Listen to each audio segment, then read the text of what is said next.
Cruzando as Conversas. Oferecimento: Associação dos Oficiais da Brigada Militar. Defendendo quem protege você. Porto Color.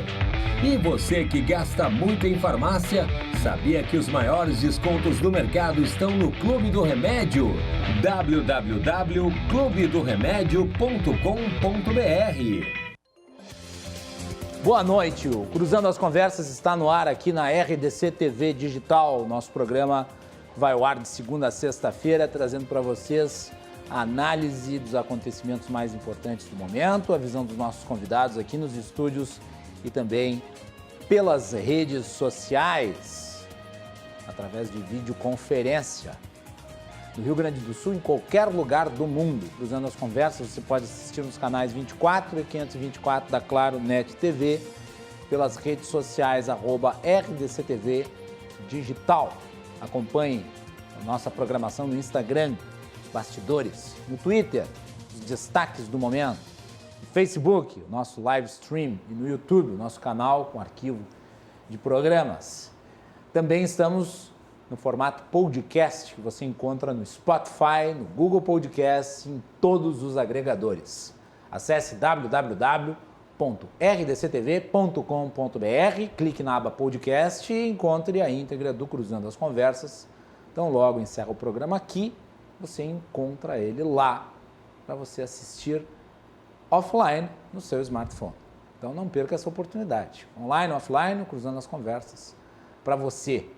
Nosso programa é um oferecimento da Associação dos Oficiais da Brigada Militar, defendendo quem protege você. De Porto Color Soluções Gráficas. Tem os serviços da Porto Color na sua casa através das redes sociais. Procure Porto Color em todas as redes sociais. E também Clube do Remédio. Você quer ter os melhores descontos, preços de produtos farmacológicos e médicos? Então, é só buscar lá na Clube do Remédio, www.clubedoremedio.com.br. O programa de hoje começa com um editorial da RDC TV sobre o falecimento, a morte do general Mioto. O general Mioto, que foi um brilhante comandante militar. Então vamos ao texto da nossa emissora, que presta homenagem a esse grande oficial brasileiro que morreu precocemente de Covid-19. Abre aspas.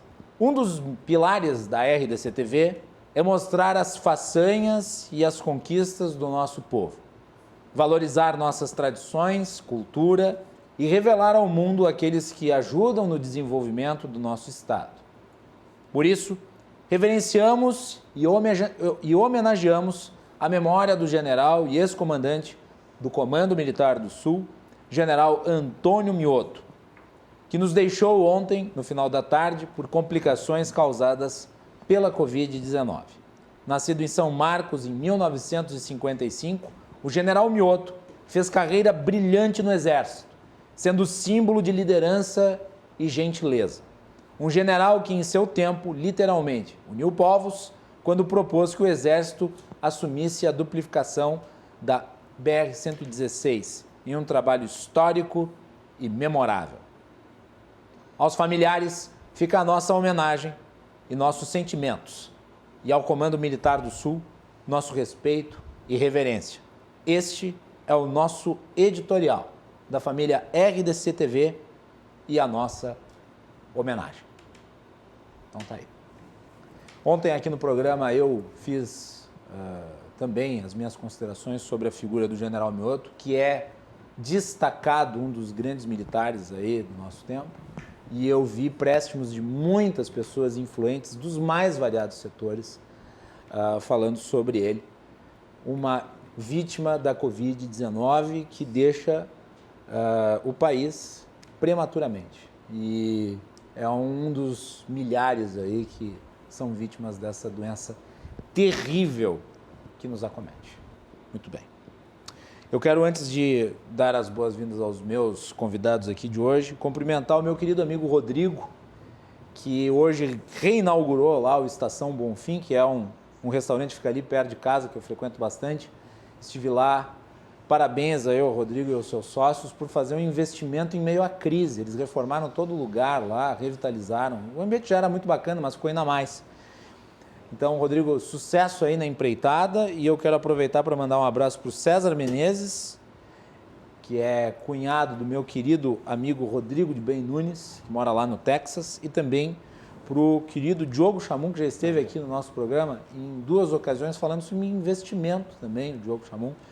Encontrei eles lá. Um forte abraço para ambos, em especial para o Rodrigo aí, para a sua equipe. Desejo todo o sucesso do mundo aí para o Estação Bonfim e para todos os empreendedores. Nesse momento de crise, investir, nós precisamos disso. Corajosos e empreendedores estes, são eles, né, a fonte do desenvolvimento do nosso Estado. Muito bem. No programa de hoje nós vamos falar sobre investimento no país. Vamos falar sobre privatização, concessão, PPP. Para falar sobre o assunto, convidei 3 bons amigos, entendedores do assunto. Eduardo Ponticelli, empresário, tem uma longa carreira aí junto ao mercado internacional, principalmente nas relações com a China. Tem se falado muito de China, vamos ouvir bastante Ponticelli hoje. Logo aqui na RDC, o inovador programa Shanghai Connection, que vai ser apresentado pelo Ponticelli. Então já é nosso colega. Ponticelli, bem-vindo, boa noite. Boa noite, Macalossi, boa noite, Felipe Camozato, e boa noite, Bruno. Prazer estar aqui como convidado, né? Logo seremos colegas, mas como convidado é um prazer sempre estar aqui conversando e discutindo, né? Hoje a China está no epicentro, né, das informações, né?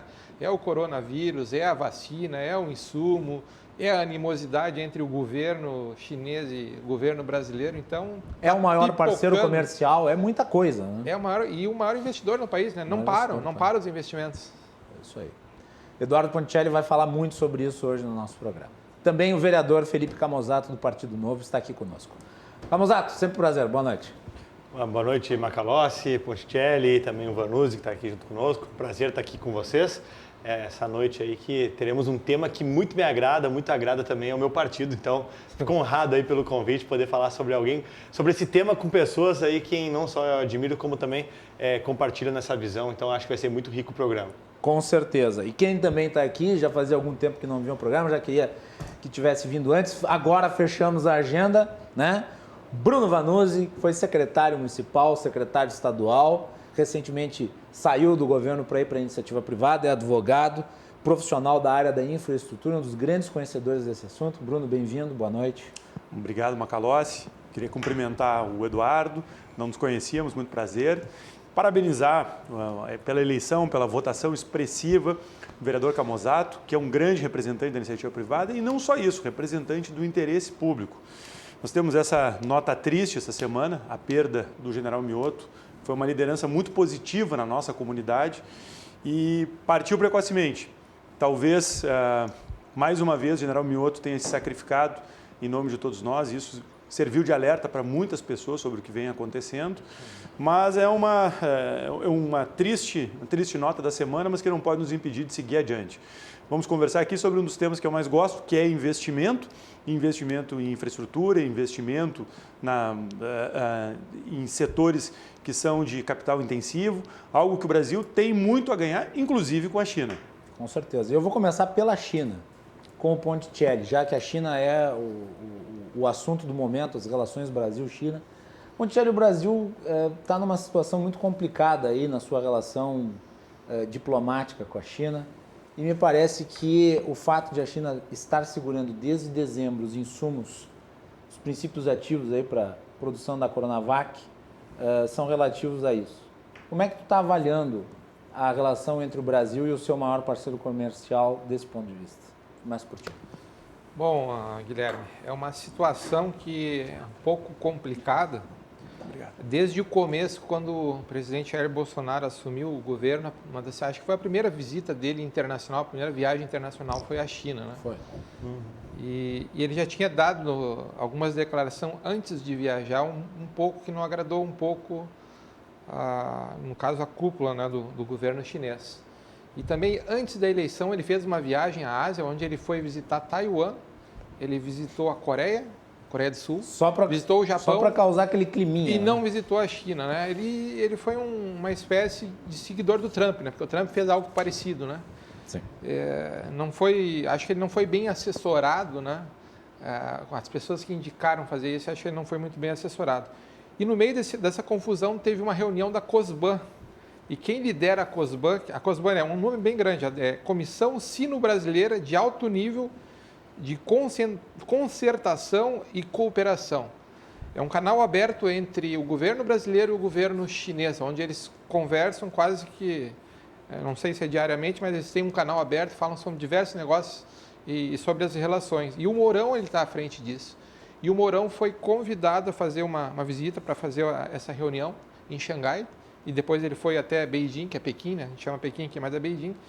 E ele aparou as arestas lá, ele chegou lá e causou uma boa impressão para o governo chinês. Acho que o tato militar dele, a maneira de conduzir as coisas, ele causou uma ótima impressão e deu uma parada nas arestas. E quando o Bolsonaro foi para a visita oficial, a coisa estava boa.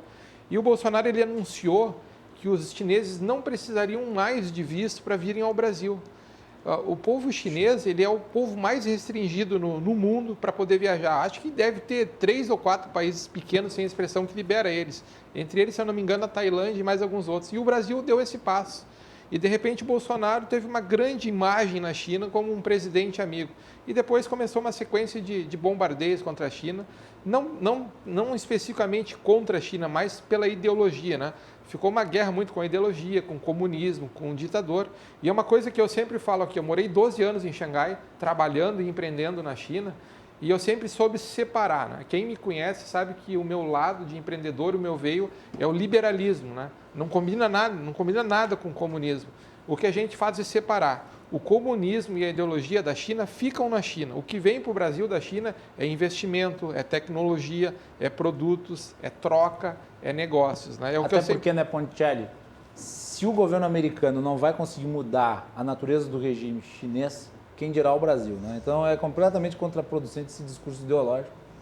Na minha avaliação, o que o Brasil tem que é se aproveitar da oportunidade econômica, e sim, faturar o possível. Claro, e tem muitos investimentos chineses que deveriam... Eu posso falar mal da China, o governo brasileiro não pode. Não pode, até uma questão de acho que um político ele tem que saber se portar, né? Claro. Você pode pensar, conversa com o teu grupinho de WhatsApp, com teus amigos, mas não expõe isso na mídia, né? Acho que não é de bom tom, né?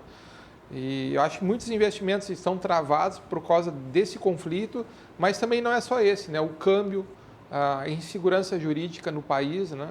Alguns fatores não estão deixando alguns investimentos que já estavam programados chegarem ao país. E essa questão toda do embate, Macalossi, tem uma leitura que eu faço que é a leitura cultural. Um país milenar de 5.000 anos de história, tá? Não pode ser tratado como uma negociação que a gente começou há 1 ano atrás, há 10 anos atrás. A gente tem que ter parâmetros. Eles gostam muito da cultura e eles preservam isso. Então, na cultura chinesa, um comandante jamais senta à mesa com um soldado. Um comandante, ele trata com outro comandante, tá bom? Então é o seguinte, o comandante brasileiro tem que sentar na mesa com os comandantes chineses para tratar desse assunto. Não vai ser presidente da Câmara, não vai ser comissão do Senado, tá? Não vai ser deputado federal. Desculpem, mas todos vocês são soldados perante a cultura chinesa. Xi Jinping quer falar com o Jair Bolsonaro. Ele já mandou o recado. Ele está aguardando claramente, né? E tudo que aparece na mídia, que o Rodrigo Maia vai lá no consulado chinês, ficou sentado na sala e não foi recebido, foi mandado para casa. Nem o Dória, no caso. Nem o Dória. O Dória, ele tem uma certa admiração, o Dória é um cara visionário, né? Embora as pessoas, não sei qual é eu não vou, digamos, elogiar e nem criticar o cara, eu vou dizer meu ponto de vista. Ele foi visionário, que é o seguinte, ele abriu um escritório em Xangai, não tem nada a ver com o Partido Comunista, nada. Ele abriu um escritório de negócios, ele pontuou 14 projetos. Dos 14 projetos, ele já fechou 2, que é a descontaminação do rio Tietê e acho que é um trem rápido que ele vai construir entre São Paulo e Ribeirão Preto, né? E ele está lá negociando esses projetos. Ele tem uma equipe, onde ele tem um escritório que foi subsidiado pelo governo, ele não tem custo, e ele é um posto avançado do estado de São Paulo. Então, como ele tem esse posto, esse escritório lá, ele pulou na frente dos outros governadores. Agora eu pergunto, existe algum impedimento do nosso governador Eduardo Leite ter ido à China ou ter ido à Índia e ter negociado vacina? Nenhum impedimento. Ele poderia ter feito o que o Dória fez. Às vezes é muito fácil criticar o Dória, mas faz o que o Dória está fazendo. No caso, o Eduardo Leite não criticou o Dória, né? Mas outros governadores criticaram e não fizeram nada disso. Foi o caso do Ronaldo Caiado, ele tem sido duramente criticado como um governador barrista, que só se defende os interesses de São Paulo, mas o mercado lá está aberto, os negócios, qualquer governador pode ir. O nosso próprio governo federal, eu acho que ele peca um pouquinho, ele deveria estar mais inserido no contexto do business, da aproximação, do diálogo e descartar o embate. Deixa de fora o embate, deixa para as pessoas que gostam de ideologia, vamos falar de negócio, vamos trazer para o Brasil dinheiro, infraestrutura, que o Bruno conhece muito bem, tão precária aqui, né, Bruno? Bruno, imagina só, eu morava em Xangai, 22 linhas de metrô, 22, me largava em qualquer lugar, eu queria ver um jogo de futebol, me largava dentro do estádio do Shanghai Stadium. Chegando na Olimpíada lá, 10 saídas, 10 entradas, tudo funciona na infraestrutura. Então, uma curiosidade, sabe como é que eles controlam uma linha de metrô lá? Eles fazem o projeto e aí eles fazem assim, 300 metros para o lado direito, 300 metros para o lado esquerdo da linha de metrô. Eles chamam todo mundo que tem casa, negócios ali, e o seguinte, lá é o metro quadrado que determina o valor do imóvel. Então, o teu imóvel custa $10 no metro quadrado. Como o metrô vai passar aqui, ele vai valorizar o dobro, ele vai custar $20. Então, você tem que pagar o excedente da valorização do teu imóvel, como se fosse um IPTU. Você paga, a prefeitura arrecada mais o governo, mais a iniciativa privada, todo mundo paga se constrói uma linha de metrô. Isso é a contribuição de melhoria, né? Mas assim... Só antes de passar para o Bruno, eu queria só pegar a foto do Ponticelli com o general Hamilton Mourão, vice-presidente da República. Isso foi na viagem? Isso, foi a primeira viagem dele, foi na sede da Bolsa de Valores, né? Hamilton Mourão fez um discurso em inglês impecável, né? Ele fala fluente. Um homem muito culto, um general culto, com uma formação ele pontuou enorme. Bastante e na arrancada foi a primeira reunião, os primeiros minutos dele na China já causou boa impressão ali, mostrou conhecimento pelas coisas da China, que é importante, né? Então eu acho que esse homem, Hamilton Mourão, é o cara certo para sentar na mesa com a China e resolver esse imbróglio. O presidente deveria designá-lo, ele seria recebido? Para ontem, estamos perdendo tempo, seria recebido, as portas abertas. Eu acho que a China anseia. O problema é que o presidente não está bem com o vice, né? Não há uma relação de confiança. Eu já não sei. Bom, o premier chinês, que é equivalente ao vice-presidente, ele é o presidente da COSBAN, né? Então eles são o contato direto, né? Acho que ele rapidamente ele conseguiria êxito nessa negociação da compra do insumo. Bruno Vanuzzi. Não, inclusive o Biden, quando foi vice-presidente, foi o responsável pela política externa do governo americano. Então, essa é um arranjo muito comum nos Estados Unidos, esse é um arranjo que no primeiro mundo, assim, os vices têm um papel institucional. Acho que o Mourão seria um excelente cartão de visitas para o governo brasileiro. Eu acho que essa é uma ferramenta que está à disposição do presidente. Eu acho que em algum momento isso vai acabar acontecendo. O presidente e o Mourão são duas pessoas que têm uma cultura militar muito semelhante, que por algum motivo, em algum momento, houve um desentendimento, mas acredito que vão se reaproximar. A gente vinha conversando antes da abertura do programa, acredito que o governo tem ainda 2 anos para se reorganizar, a gente tem agora a reta final do primeiro mandato e que logo, logo isso se ajeita.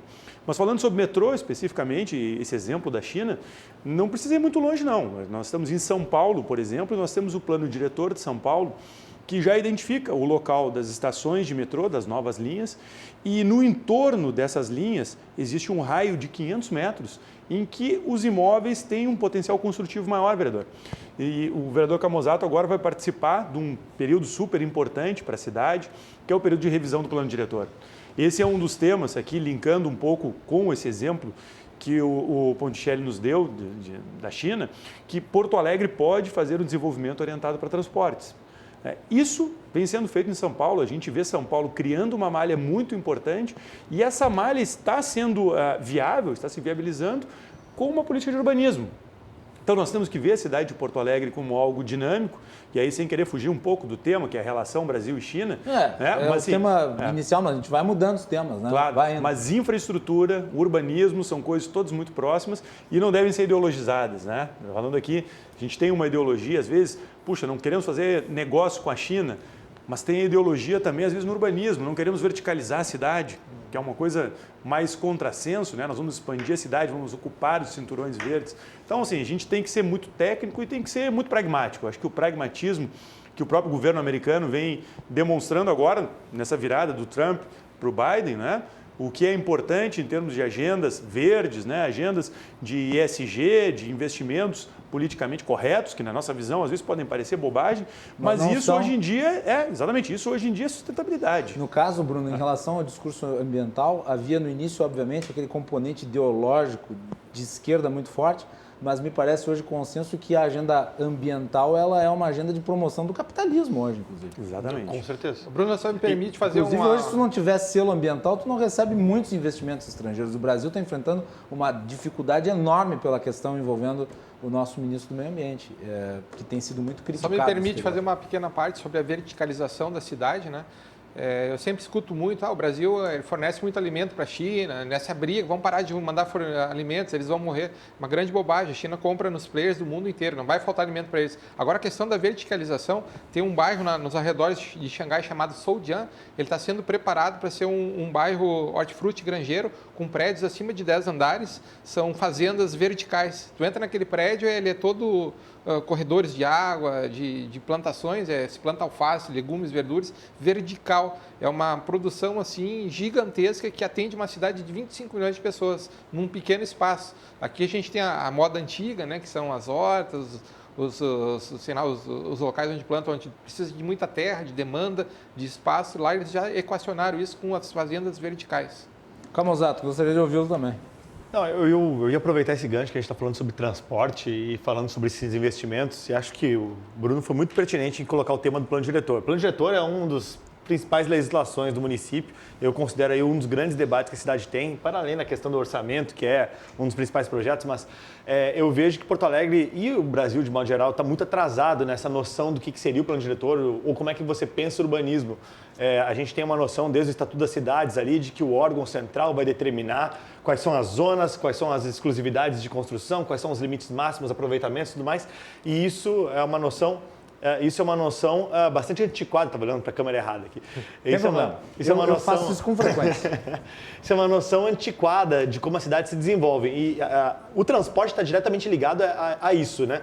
Hoje mesmo, nós estávamos votando na Câmara, em sessão extraordinária, um projeto que fazia aí o perdão de 5 dias de ISS de uma redução tributária que tinha se feito para permitir que as passagens de ônibus em Porto Alegre não aumentassem. E dentro desse debate, obviamente, né, veio um viés ideologizado muito forte da ganância do empresário, etc, e de que nós precisamos, né, e aí vinha desde o passe livre, precisamos, né, de todos os tipos de equipamentos e confortos pelo menor preço possível. Aquela história que a matemática não fecha, mas que a maior parte das pessoas não se dá conta de que para nós termos um bom transporte público, nós precisamos falar sobre, por exemplo, densidade urbana. E esse é um assunto que passa ao largo dos debates públicos. Ninguém nem toca. E curiosamente, Macalossi, o meu perfil, por exemplo, de eleitor, perfil de eleitor do Novo, né? E eu imagino que isso aconteça nas rodas...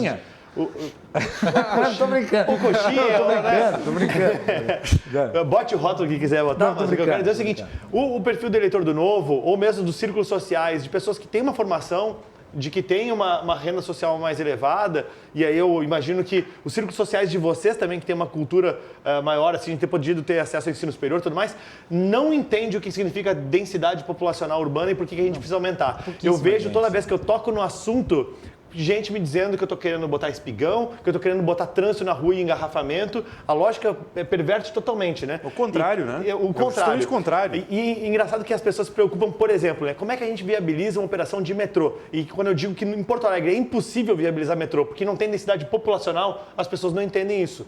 A gente vê, por exemplo, São Paulo, uma cidade que tem por volta de 8 mil habitantes por quilômetro quadrado, Porto Alegre não chega nem a metade disso, né? Enquanto que centros globais referência como Manhattan, que é quase 30 mil, né? É justamente a densidade populacional, né? A concentração das pessoas que permitem que entre estações você consiga ter um grande fluxo, viabilize justamente um traçado mais curto. Cada 3-4 tem uma estação de metrô. Viabilize um traçado mais curto, faça com que justamente a gente não precise espraiar as cidades, e aí o impacto ambiental da própria noção de planejamento urbano, quando você restringe o adensamento, restringe a altura, você, em outras palavras, está dizendo, vai para longe. Que é uma cidade que está fazendo isso, que tem sido alvo de muitas críticas, pelo menos a minha visão que eu tenho é essa, é a Balneário Camboriú. Eles estão fazendo espigões para cima, só que todas as praias no entorno estão preservadas, no sentido de que não tem esse tipo de edificação. Eles falam, mas Camboriú é uma cidade horrível, porque afinal de contas Camboriú tem prédios de 100 andares. Bom, mas deixa construir, desde que não construa nas demais, deixa construir ali, não tem espaço para os lados, aumenta para cima. E o engraçado é que Camboriú... E agora eles vão ampliar a praia, a faixa de areia. Ah, porque não tem sol em Camboriú. Eles vão ampliar a faixa de areia. Camboriú virou a Miami brasileira, né? A Dubai brasileira. Dubai brasileira. Porque, e aí é engraçado, porque todo mundo que reclama de Camboriú, né, se reclama não vai, né? Ou então reclama porque não vai. E aí é aquela história... do quê? Gera negócios. É um ponto turístico, mesmo nível de Gramado, só que com litoral. É inovadora. É uma cidade que tem atrações de dia e de noite, em que a cidade é mais atrativa do que a praia em si. É um case. E justamente... Só no Brasil para xingar, né, a praia. Não, mas é que nós estamos usando aqui o espaço urbano de uma forma totalmente aleatória. Nós estamos desperdiçando o espaço urbano. Então, Porto Alegre é uma cidade... Usar essa expressão, vereador, como é que é? Espraiando. Urbano. Isso aí em inglês é o chamado city sprawling. Né, o sprawling da cidade. Isso aí é o que destrói todos os recursos naturais de uma cidade, todo o espaço verde. Então nós temos que entender que ter espaço verde, isso é algo muito exclusivo, isso é algo que assim, nós temos que valorizar. Nós temos que ter esses espaços verdes e aproveitar o máximo possível. E quando nós temos uma possibilidade de adensar o mais próximo possível da área central, nós temos que utilizar isso. A gente tem inúmeros vazios urbanos na cidade de Porto Alegre e aí a pessoa se pergunta por que o transporte público é insustentável em Porto Alegre? Porque nós estamos jogando as pessoas para o fim da Zona Sul, para o fim da Zona Norte. Poucos passageiros por parada. Poucos trajetos e poucos passageiros. Então, assim, essa lógica vai ser objeto de debate. Eu fico muito satisfeito de ver o vereador aqui dando uma aula sobre o assunto, porque esse é um assunto extremamente denso e que exige raciocínio lógico. Né? Porque as pessoas vão naquela visão idílica de que a cidade tem que ser baixa, que a cidade tem que ter prédios todos de 6, 7 andares, uma coisa que é totalmente incompatível com o crescimento populacional do Brasil e incompatível com o crescimento da cidade de 1,5 milhão de habitantes. Imaginem, nós temos ali prédios de 6 andares, nós estaremos até Viamão, Lagoa dos Patos, Canoas, a gente estaria ocupando toda a cidade se nós estivéssemos numa cidade baixa. E esse é o reflexo de Balneário Camboriú. O que Balneário Camboriú faz ao verticalizar é permitir que as cidades vizinhas possam não verticalizar. Exato. Imagine o que seria das outras praias se todas elas tivessem restrição de altura. Né? Se Balneário tivesse restrição de altura, sim, todas elas... Obviamente, eu acho que eu posso... cresceriam em altura. A gente vê isso no litoral gaúcho, né? Não tem mais uma área praticamente disponível de Tramandaí até Torres. Casa. E aí vai olhar, tem prédios, tirando o Tramandaí, Capão da Canoa, os outros planos diretores eu acho que eu posso né? colaborar bastante com esse debate aqui, até o Felipe aqui. O Felipe, a gente disse que é colega aqui na EDC, eu sou colega dele como empreendedor. O Felipe era empreendedor antes de ser vereador, né? Eu morava Sigo sócio de empresa, mas não sou mais administrador. Eu morei em um condomínio em Xangai que eram mais ou menos 20 prédios de 30 andares. Conhecia todos os vizinhos? Não, tinham 7 mil pessoas que moravam no meu condomínio. Esse condomínio elegeu um vereador, ó. Pô, tranquilo. Não na China. E essas 7 mil pessoas que viviam dentro desse condomínio, esse condomínio era arborizado, tinha infraestrutura de esportes, e tinha lá, acho que umas 10 entradas e saídas do condomínio. E lá tem os guardinhas que a função deles é fiscalizar o carro e as pessoas que entram, né? É única, né? Não tem violência, não tem assalto, é a única função deles. E dentro do condomínio você tinha escolas, você tinha pequenos supermercados. Imagina essas lojas de conveniência que a gente vê dentro de um posto de gasolina. Tem várias redes lá bem famosas, tem uma que é japonesa, chama Family Mart, é muito bacana. E deve ter umas 4, 5 dentro do condomínio. Então, aqui, ó, gera emprego, economia, renda, quando tem um grupo de espigão de prédios. É inimaginável o que aquilo rende e facilita a vida das pessoas. Eu, como empreendedor, por exemplo, eu montei uma fábrica de linguiça lá na China. Olha que loucura, né? Um gaúcho fazendo linguiça na China. Por exemplo, faz uma conta, Camozato. Se eu quiser vender, eu produzia lá em torno de 2, 3 mil toneladas por mês da minha linguiça, da minha marca que eu fazia. Como é que era o nome da marca? Chamava Casa Sausage. Eu não sabia colocar um nome, eu comecei a fazer linguiça em casa, então vai ficar casa, né? Casa Sausage. Se eu vender 1 quilo de linguiça para cada vizinho meu, no meu condomínio, são 7 mil, são 7 toneladas por mês que eu teria que fazer. Uhum. Então, eu vejo muita gente... Não precisa expandir o negócio pela China inteira. Né? Às vezes tem gente, olha só o grande erro, tem gente que me procura e diz, Eduardo, eu tenho uma fábrica de biscoito, eu quero exportar para a China. Eu falei, tu não vai conseguir. Tu está falando uma grande bobagem, tá?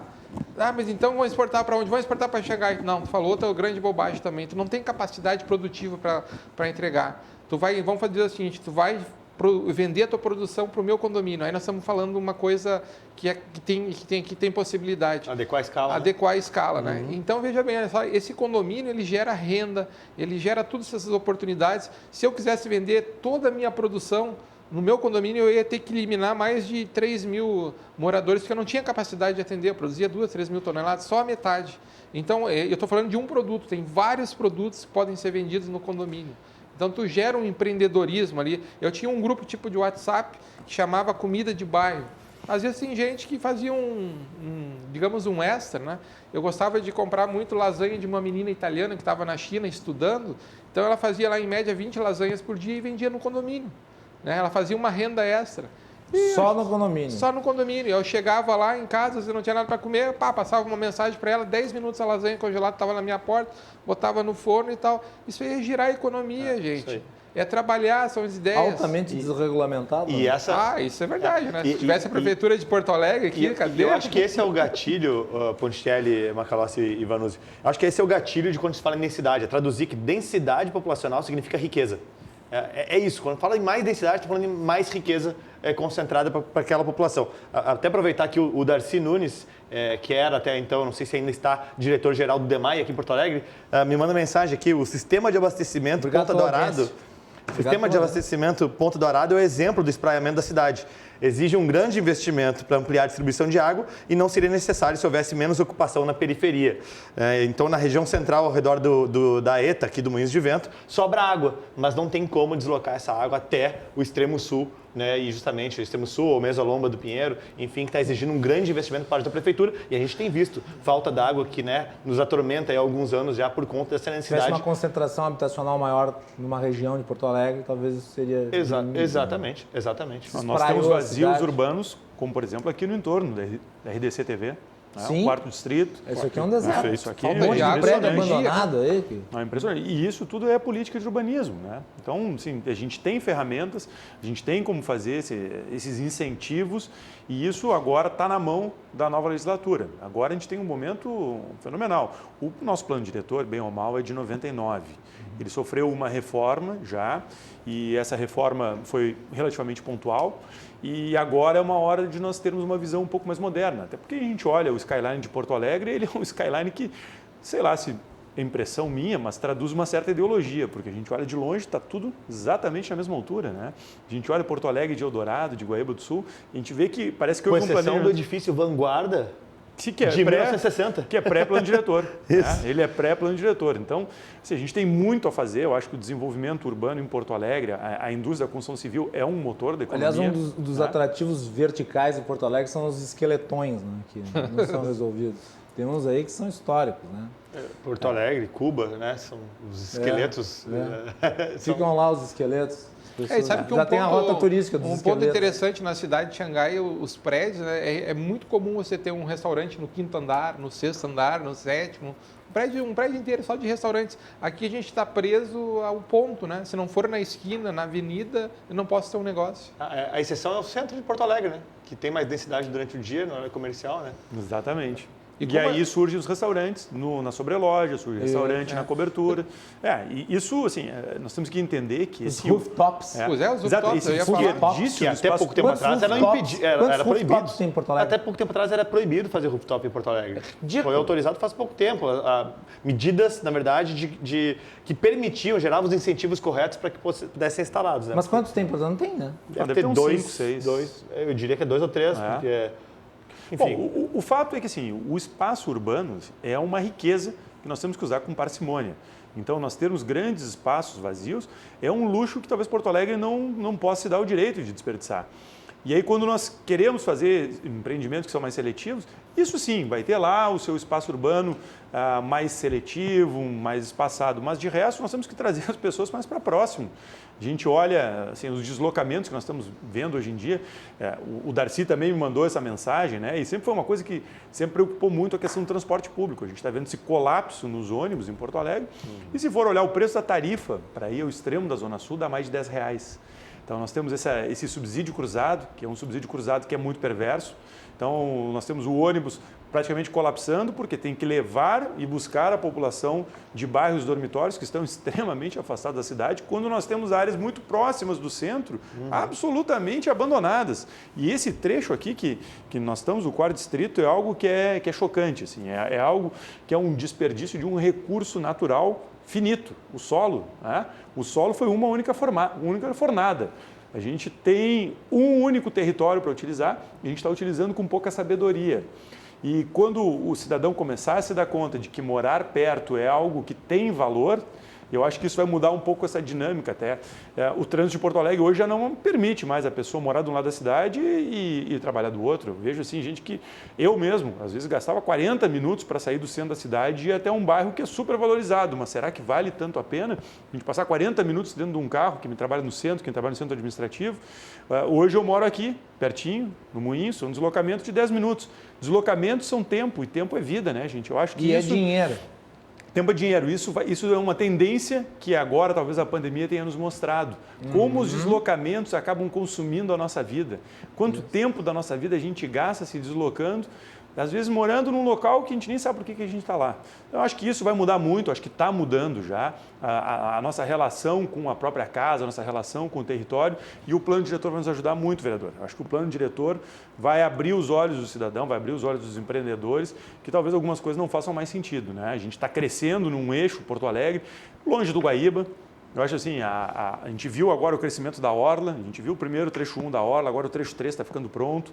Né? A gente vai ter novos trechos da Orla assim, nos próximos meses sendo entregues e a cidade está se dando conta. Olha, tudo isso começou não faz muito tempo, faz talvez 15 anos com o PISA, que foi o Programa Integrado Socioambiental. Isso aí. Foi um financiamento do BID, foi um financiamento de 170 milhões de dólares, foi uma coisa substancial que deu uma mudada até no cheiro da nossa orla. O trecho 1 da orla era um lugar intransitável há 15 anos. Hoje é um lugar aprazível. E a orla de Porto Alegre é algo que floresceu. Aliás, Porto Alegre está se dando conta disso. Deixa eu fazer um apontamento sobre isso, porque quando se discutiu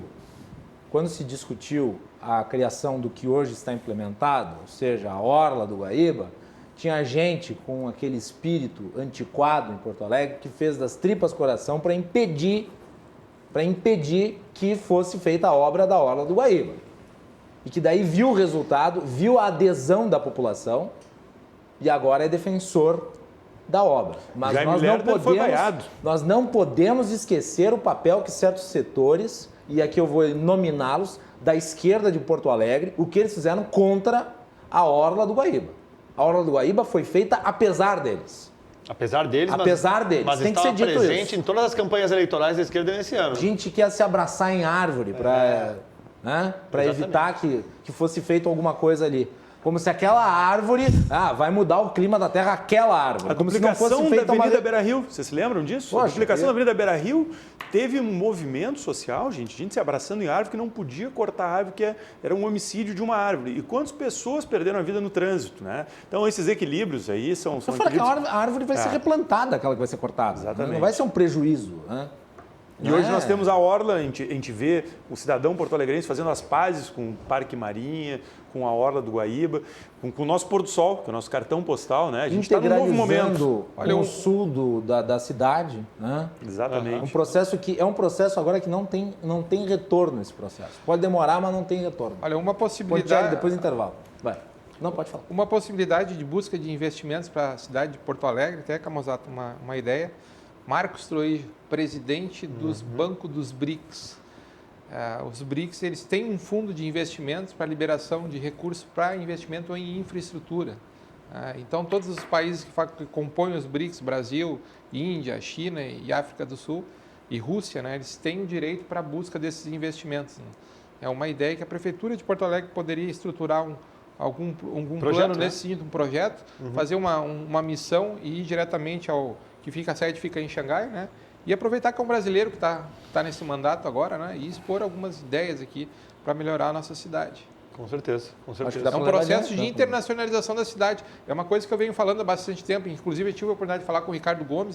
Nós discutimos muito essa pauta, internacionalização da cidade. Aliás, Ponticelli, se tu me permites, esta semana nós tivemos aqui a participação do Ricardo Sonderman, que está junto com o Ricardo Gomes, ele está numa diretoria da Prefeitura de Porto Alegre. Relações Internacionais. Que é a diretoria de Relações Internacionais. Eu acho que seria até interessante tu falar com ele e tal. Eu tenho muito contato, acho que o Camozato também, o Bruno talvez. E já existe um talvez setor interessado. Uma conversa aí entre vocês. E já existe um setor interessado em ajudar nesse tipo de diálogo, que é a própria Fraport, que, com certeza, pelas notícias recentes, inclusive, está buscando formas de conseguir agregar mais passageiros agora para retomar mais rapidamente a economia e conseguir, obviamente, né, repor as suas receitas frustradas do aeroporto por conta da pandemia. Então, o alargamento, né, a extensão da pista vai permitir, por exemplo, né, voos mais longos, inclusive atingindo destinações que hoje não atinge. E, obviamente, né, a Fraport pode ajudar nessas conexões. Essa questão dos voos aí, ela impactou o Brasil de uma séria forma, de uma forma que hoje a gente já vê falta de produtos no mercado, né? E eu acho que esse ano e o próximo ano vai piorar bastante a situação, porque eu não sei especificar quantos voos a gente tinha da China para o Brasil, mas provavelmente mais de 100 diários. Esses voos, cara, que eles faziam passagem por Europa, né, por mundo árabe, por Estados Unidos. E uma barriga de um avião deve ter provavelmente ali 70% é carga, 30% é mala, né? Então o pessoal que trazia muita carga da China por avião, eles não têm mais esse mercado porque a maioria dos voos estão cancelados e eles migraram para o container. Né? Então houve um gargalo dos containers. Um container que custava $2.000 para vir da China para o Brasil, ele está custando $20.000 hoje e tem fila. Eu tenho um cliente da minha empresa de exportação que ele tem lá 3 containers de vaso sanitário que estão desde dezembro aguardando para embarcar. Tudo isso desde dezembro? Desde dezembro, tá? E provavelmente vai embarcar só em março, ele está na fila, né? Para buscar um preço melhor, então se sujeita lá a pagar 20, 25, 30 mil dólares para fazer um embarque imediato. Eu tenho um outro colega aqui na Serra que tem uma máquina para trazer, para modernizar o parque produtivo dele, ele parou da importação porque não tem container e custa muito caro. Então a questão do transporte, quando ampliar essa pista e tiver um voo mais longo poder vir, eu acho que vai solucionar boa parte das importações de componentes que mantém a nossa indústria ativa, né? Sem os componentes feitos lá fora, para tudo. Muito bem, vamos fazer um break e nós voltamos na sequência com Bruno Vanuzzi, Felipe Camozato e Eduardo Ponticelli. Estamos falando sobre investimentos no Brasil. No segundo bloco vamos falar sobre privatizações, parcerias público-privadas e também concessões. O Cruzando as Conversas volta na sequência. Fiquem conosco.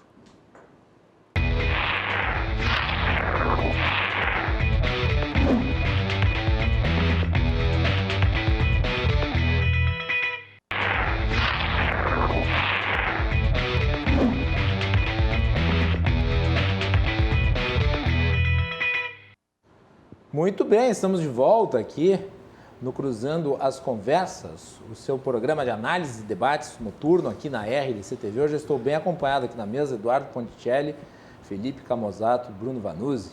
Acompanha a mesa deste programa de hoje. Amanhã nós vamos ter entrevista com um dos candidatos a presidente da Câmara dos Deputados aqui, né? Vamos entrevistar o mais novo concorrente ao cargo,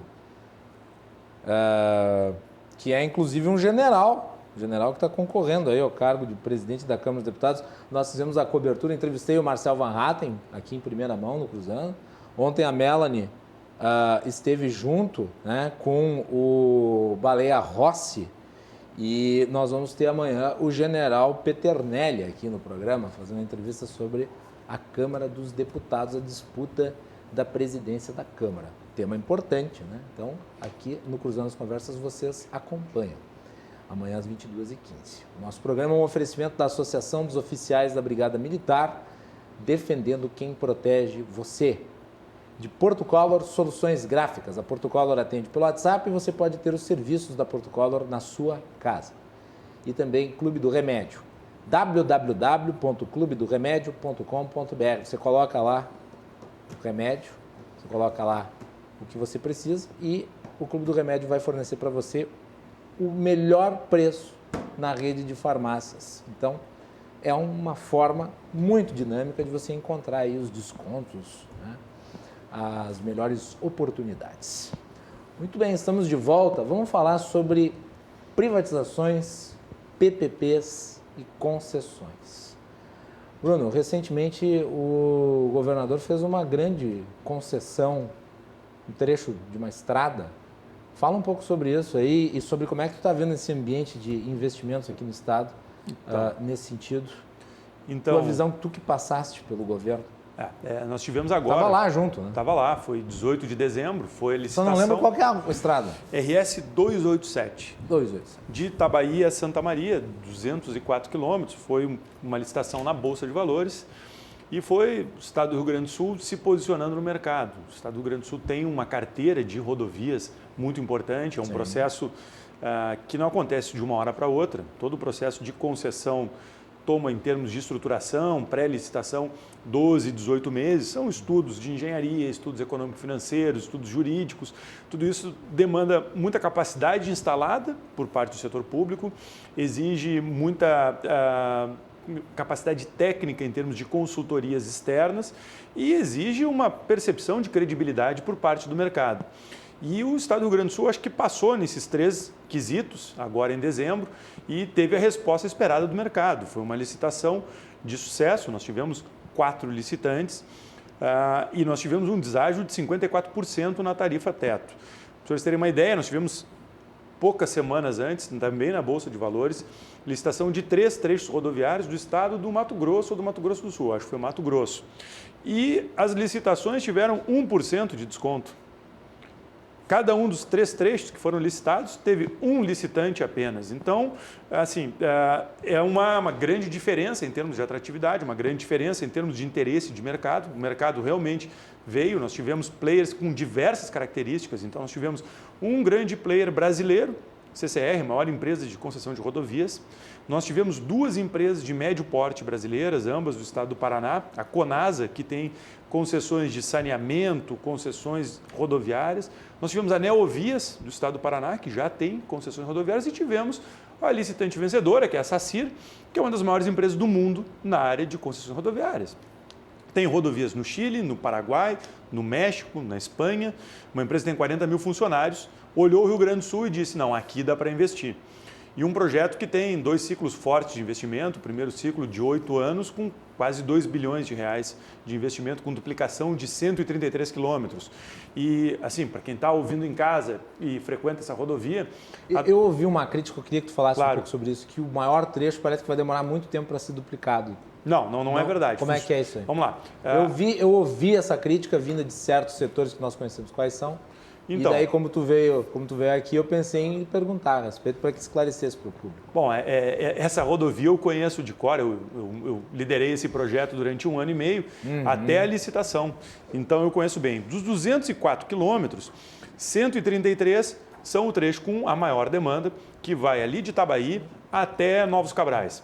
Esses 133 quilômetros compõem o primeiro lote de duplicação, que é um ciclo ininterrupto.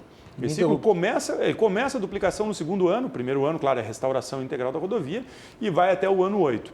E tem o outro trecho de 71 quilômetros, que começa em Novos Cabrais e vai até a entrada de Santa Maria, que é onde tem a menor demanda, tem o menor fluxo de veículos.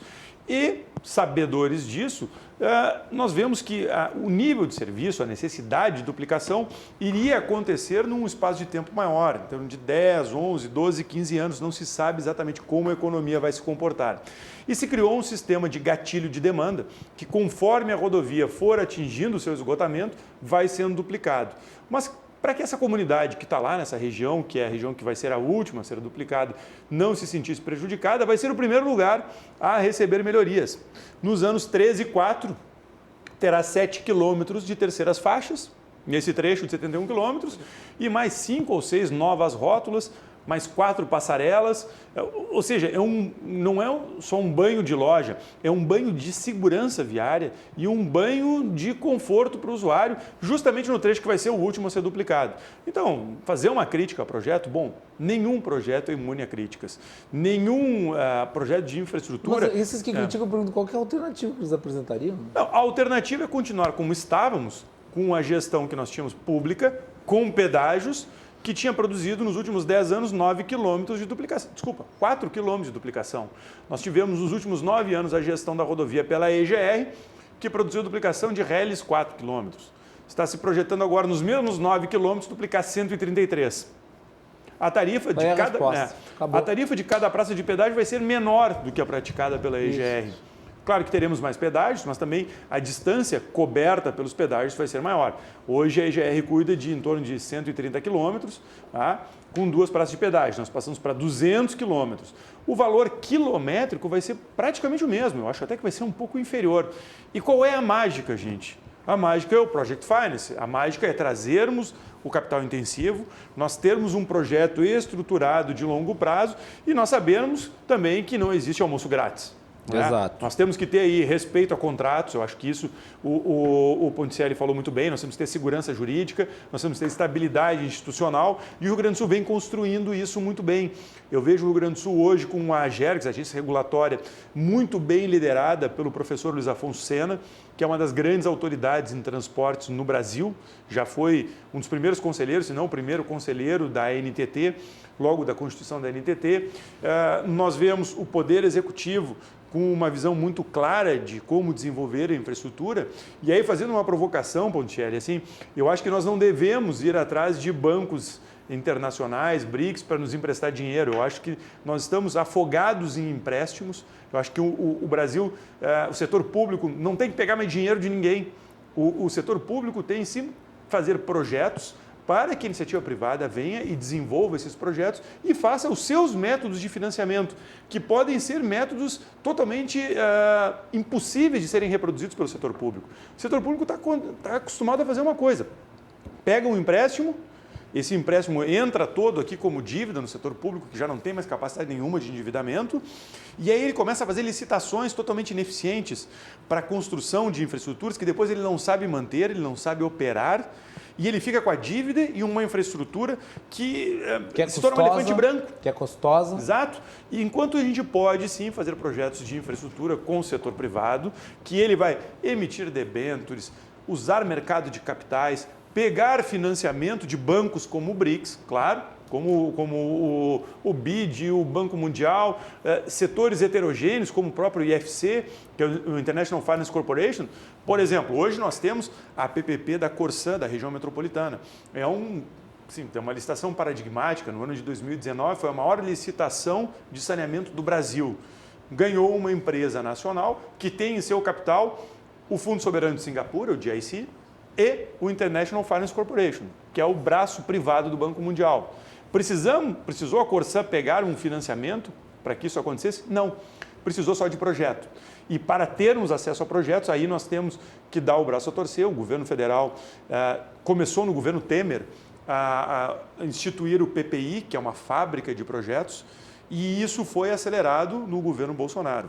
Temos que dar os devidos créditos. Governo Temer, governo Bolsonaro, Ministério da Economia, Ministério da Infraestrutura entendem esta lógica, entendem como atrair o capital privado para a infraestrutura pública e estamos no caminho certo. Tanto é que um dos melhores ministros do governo Bolsonaro é o ministro Tarcísio de Freitas. Exato, e o ministro com a infraestrutura. Exatamente, o ministro Tarcísio e o ministro Paulo Guedes, nesse aspecto, estão muito bem alinhados. Nós temos a Marta Sellier, que é a secretária executiva do PPI, que é o Programa de Parcerias de Investimento, e nós estamos atraindo muito capital internacional. A única crítica que existe é uma crítica, na minha opinião, absolutamente infundada, de que os projetos demoram muito a sair. Mas, assim, existe track record internacional em infraestrutura, e isso serve para governo americano, governo britânico, de que esses projetos demoram de 12 a 24 meses para irem a mercado e serem contratados. Eu estive com o prefeito Marquesan em Washington e falamos com a vice-prefeita de Washington. Lá o nome não é vice-prefeito, não existe a figura do vice-mayor, nem deputy mayor, é um outro nome que agora me escapou.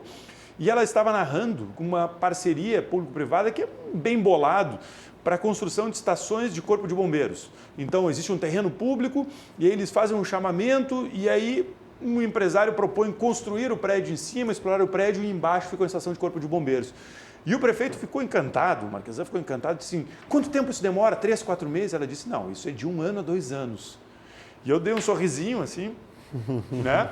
Pensei, é isso que eu falo toda hora, né? E o prefeito, não pode ser. Mas por que tanto tempo? Não, porque o tempo que nós fazemos um RFP, né, que é um Request for Proposal, tem que ser no mínimo 3 meses para vir alguma proposta séria. Aí o setor privado precisa de uns 3 meses para estruturar o seu projeto, porque o projeto não está lá na prateleira, isso é uma coisa customizada. Aí nós precisamos de uns outros 3 meses para fazermos nossa análise interna e depois nós precisamos fazer o tender process, né, que é a licitação. Só aí são 4 ciclos de 3 meses, deu 1 ano. Aí depois se escolhe o ideal, já passou de 1 ano, e aí vai começar a obra depois de 18 meses. E o prefeito fez assim, pois é, eu sempre achei que fosse mais rápido. Então, o setor público é muito criticado pela morosidade, mas é o tempo que demora. E eu vou dar um exemplo aqui, uma provocação. Digamos que aqui o Camozato decida, olha, vou construir minha casa na praia, mas eu não tenho terreno, não tenho projeto, não tenho dinheiro. Quanto tempo demora para se mudar para casa na praia? 4 anos, 3 anos? Ele vai precisar escolher um terreno, fazer o financiamento do terreno, ele vai ter que contratar um projeto, demora mais uns 6 meses, aí ele vai ter que financiar a construção, ou ele vai ter que encher o cofrinho. Cara, é um ciclo. E depois tem mais 1 ano e meio de construção e depois mais um tempo a mobiliar.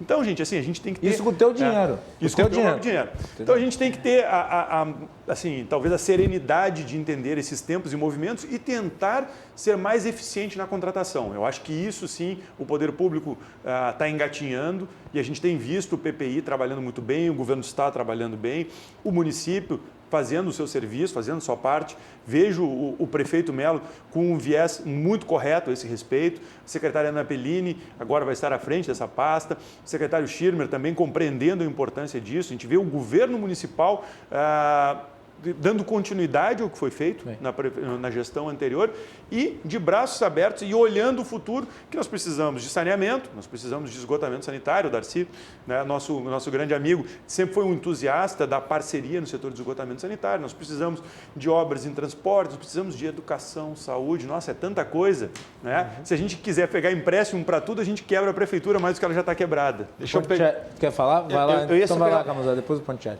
Eu só ia pegar o gancho no que o Bruno falou. Tu falaste sobre privatizações, a gente foi para a questão de rodovias e aí tu citaste justamente a EGR. E aí eu queria fazer uma provocação para você que nos assiste, né? E também aqui o meia-culpa enquanto legislador, mas quando é que nós teremos um processo de avaliação de impacto legislativo? Sério. Porque a gente teve, porque a gente teve a criação da EGR no governo Tarso Genro, que surgiu dentro de um contexto de supostas necessidades de termos uma estatal para fazer o que na época se justificou que não poderia ser feito pelo mercado. Ele assumiu e hoje, né, a EGR controla e administra 900 quilômetros de rodovias. Nós estamos falando agora sobre a 287 e 205 quilômetros. Eram 133 dos 205. Isso. Então, assim, a EGR tornou-se justamente um problema e um elefante branco, né? A sua efetividade provada aqui, justamente pela fala do Bruno, nesses trechos de 4 quilômetros de duplicações realizadas em todos esses anos. Ou seja, para mim é um grande case na política pública mais recente aí do Estado de que a estatização ela não funciona, é um grande erro e criar estatais, então, deveria ser, na verdade, motivo de... não sei se de algum tipo de responsabilização dos decisores. Na época em que o Van Hatten era deputado estadual, ele chegou a propor na Assembleia um projeto para que houvesse algum tipo de debate sobre criação, algum tipo de autorização expressa, plebiscito, alguma coisa do tipo. Mas não foi adiante. Já existiram em âmbito estadual, também municipal, sobre plebiscito para a criação de estatais, assim como existe para a extinção de estatais. Né? Quer dizer, tu pode aumentar o tamanho do Estado sem nenhum tipo de burocracia, mas para tu diminuir o tamanho dele, tu precisa de todas. O Diogo Macor, que foi secretário de Desenvolvimento da Infraestrutura e hoje é secretário especial de desestatização do governo federal, fez uma figura de linguagem dizendo que essa lógica de que para criar não tem problema e para extinguir tem que ser plebiscito, emenda constitucional, isso aí está transformando o Estado brasileiro num ganso que está indo para se transformar em patê. Né? Só entra comida e não sai nada. Né? Então, assim, o Estado brasileiro está sendo sacrificado pelo excesso de comida. Né? Isso é uma coisa muito preocupante, porque assim, aparentemente é uma medida benéfica ou neutra nós criarmos uma estatal. Então, a criação da EGR foi dentro de um ambiente de uma certa ingenuidade de que se o setor privado consegue obter lucro, por que o setor público não conseguiria? Nossa, a gente pode falar 2 horas sobre isso. Eu tenho... esse é um dos temas que eu acho mais interessante, por que se o setor privado consegue, o setor público não consegue? Eu tenho no mínimo 50 razões para isso. No mínimo 50 razões. E essa ingenuidade tem um motor quase inconsciente que se privatizarmos, nós perdemos o controle e aí por que vão ser atendidas pessoas mais carentes? Gente, desculpe. Isso é uma grande enganação. Isso é uma falácia daquelas assim que é responsável por grande parte do atraso do Brasil. Tem uma frase do Fernando Schiller, eu sou um colecionador de frases. As minhas frases não são as melhores, mas essa frase eu adoro, desculpa eu falar. Se não é porque um serviço é público que ele precisa ser estatal. É isso aí. Eu falei na Câmara de Vereadores inúmeras vezes, eu fui convocado acho que umas 2 vezes na Câmara de Vereadores e eu adoro essa frase. Mas, Bruno, vamos pegar, e daí eu já passo para o Ponticelli, mas vamos pegar a questão do saneamento básico. Como é que essa gente pode dizer, mas o setor privado não tem interesse em investir entre os pobres? Como se o setor público, ao longo desses anos todos, teve interesse de investir entre os pobres? Teve algum interesse? Os pobres aí das regiões periféricas moram literalmente no esgoto, vítimas de todas as doenças. Morrem de leishmaniose, disenteria, difteria, tudo que está associado a doenças que no mundo desenvolvido são raríssimas, porque lá tem o quê? Tem água tratada e esgoto. E aqui não cólera, tem. Né? O cólera voltou no Brasil por conta da falta de saneamento. É uma vergonha, uma doença do século XIX. Aí tu faz o marco o novo marco do saneamento básico, foi um avanço extraordinário, vai permitir investimentos privados gigantescos. Não é a mesma coisa que privatização. Desafio qualquer um deles a me apresentar no projeto do marco do saneamento a palavra privatização, não está lá. É outra coisa. Eles vão lá e demonizam, dizendo, não, está se privatizando a água e o esgoto dos pobres, como se os pobres hoje tivessem água e esgoto. Ponticelli. Eu acho que o setor privado, principalmente na questão do saneamento básico, ele não enxerga quem é pobre e quem é rico, ele enxerga números, né? O volume de água que vai passar, o que ele vai arrecadar, e se é um bom negócio. E eles vão fazer um investimento nesse sentido, eles não vão ver se a pessoa é pobre ou não, né? E tratando sobre privatização, até fazer um bate-bola aqui com o Felipe, a questão dos parques em Porto Alegre, né? Eu gostava muito de frequentar os parques em Xangai que eram privados, que tinham uma boa infraestrutura, tinham restaurantes, eles eram limpos, eles eram organizados, eles te ofereciam uma série de serviços, né?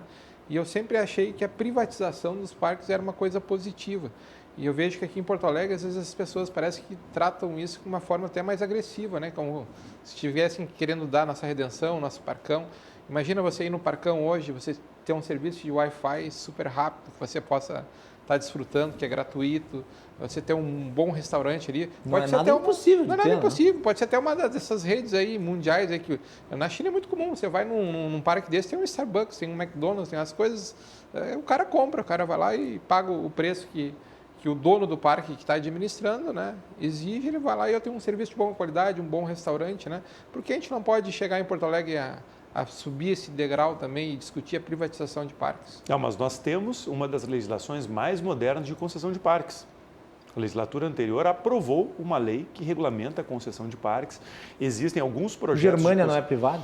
Na verdade, o Germânia... Eu sei que o Moinhos tem ali um consórcio que administra ali os investimentos. Então, que é a Panvel, o Zafari, a Manlec Even, quem mais? A Manlec Even, e o Moinhos de Vento, o Hospital Moinhos de Vento. Mas a gente está falando, Macalossi, assim... E eu acho que a aula do Guaíba não era Uber. Vamos lá, então a gente está falando de adoção. Adoção... Bom, enfim, então explica o conceito. Vamos lá, adoção é um conceito que está mais vinculado a patrocínio e publicidade. Perfeito. Então, assim, a empresa que se vincula àquele determinado espaço público, ela não pode obter lucro com aquele espaço público. Esse conceito é um conceito já bem antigo em Porto Alegre que funciona relativamente bem, mas ele não funciona para investimentos de capital, ou seja, para melhorias. Então, agora o que o Eduardo mencionou, assim, por que não temos parques, e desculpa, não vamos usar a expressão privados, né, privatizados, né? São parques concedidos. Eu acho que essa é a expressão correta. São Paulo fez a concessão do Ibirapuera. Tá? Então, acho que foi a Construcap que ganhou a licitação. Uma série de melhorias e uma série de fontes de receita. Porto Alegre teve uma licitação agora há pouco. Trecho 1 da Orla, concessão de operação e manutenção, mais o Parque Harmonia. E aí o Parque Harmonia, a transformação dele num parque temático do Gaúcho, que vai receber a Semana Farroupilha, toda a festa Farroupilha em setembro, e ao longo do ano vai ser explorado através de eventos, através de feiras, e sim, inúmeras atividades. Isso já é uma realidade na nossa legislação. O que nós não temos no Brasil, Eduardo, isso é uma coisa que assim, ainda não há muito que possa ser feito, é uma contraparte no setor privado. Nós não temos um mercado de players realmente ativo. Nós temos uma grande empresa, que é do Grupo Eco, que é a Eco Cataratas, que atua fortemente nesse mercado, e outras empresas que estão se estruturando. Então, nós vemos que esse é um mercado que está vindo. Nós já temos a concessão de parques, como, por exemplo, Fernando de Noronha, é um parque concedido, eu estive lá agora há pouco. Foz do Iguaçu, parque concedido. Agora teve o da Aparados da Serra. Aparados da Serra. Então, Jericoacoara, nós temos vários parques que estão indo para processo de concessão, que por enquanto são unidades de conservação. Parques urbanos, São Paulo começou e Porto Alegre tem a legislação, falta aquilo que eu falei para vocês, aquela estruturação dos 12 a 18 meses. Tivemos agora o trecho 1 da Orla com o Parque Harmonia, que foi um projeto feito junto com o Escritório de Projetos das Nações Unidas, a UNOPS. A UNOPS, dentro desse financiamento internacional que viabilizou a obra do trecho 1 e do trecho 3, né, que foi um financiamento da CAF, Corporação Andina de Fomento, viabilizou esses estudos, nós conseguimos contratar, faz 3 anos que eu não estou na prefeitura, nós, a cidade, conseguiu contratar essa estruturação e essa licitação foi a termo agora há pouco, deve estar naquela fase de homologação ou de constituição de sociedade de propósito específico, e é um projeto que, pode transformar um vazio urbano que é o Parque Harmonia, porque o Parque Harmonia é o caso mais esdrúxulo de uso do espaço público. Está dentro do centro da cidade, espaço extremamente nobre, e o cidadão porto-alegrense usa durante um mês. Passa 11 meses totalmente ocioso. É uma coisa para mim assim que é chocante. E nesses outros 11 meses tem uma privatização às avessas, que são os moradores de rua que estão morando lá, que é um outro problema, um problema social que pode ser resolvido, inclusive, através de PPPs de habitação social. São Paulo tem alguns projetos muito interessantes nessa área. Nós temos, inclusive, ferramentas como o uso de potencial construtivo, operação urbana consorciada, que não são PPPs nem concessões estrito sensu, mas são ferramentas de desenvolvimento urbano através da venda de potencial construtivo. A gente adensa um trecho e com o dinheiro que se obtém da venda desse adensamento, desse potencial construtivo, se faz urbanizações em áreas contíguas que podem receber a população em situação de vulnerabilidade. Então a gente tem tanta ferramenta, o que falta um pouco é decisão, é comprar um pouco o embate político e de cara aberta, de peito aberto. O vereador aqui lembra, quando eu fui convocado para falar sobre o projeto de lei da PPP de iluminação pública, né, e uma vereadora, que hoje é deputada estadual, que é de um partido de esquerda, fez falou durante meia hora e me fez 10 questões e eu achei sensacional. Eu disse, vereadora, a senhora fez todas as perguntas importantes. Essas são as perguntas-chave, eu vou responder uma a uma. E eu respondi uma a uma das 10 perguntas dela e ela ficou com uma cara assim, até se desarmou. Disse assim, bom, eu vou votar contra, mas entendi agora como é que funciona. Vou votar contra só por implicância mesmo. Eu acho que marcar posição é do jogo político, né? Marcar posição, assim, ter posicionamento ideológico é uma coisa que é do jogo político, a gente entende isso. O que nós temos que fazer, assim... Mas é que assim, desculpe, Bruno, assim, tem certa esquerda arejada que compreende a dinâmica da relação entre público e privado e não rejeita investimentos privados no setor público. Mas tem certa esquerda que é tacanha e que demoniza o capital até hoje. São filhotes do Karl Marx. Sim. Fazer o quê? É o que nós temos aí. Hoje, infelizmente, a esquerda de Porto Alegre é isso aí. Infelizmente. Vamos fazer o quê? Estou evidenciando o fato. Essa é a esquerda que flerta com Marx. Que a esquerda arejada fez desestatizações. Fez, mas o François Mitterrand, que foi primeiro-ministro da França, fez uma porrada de privatização. Mesmo no Brasil, né?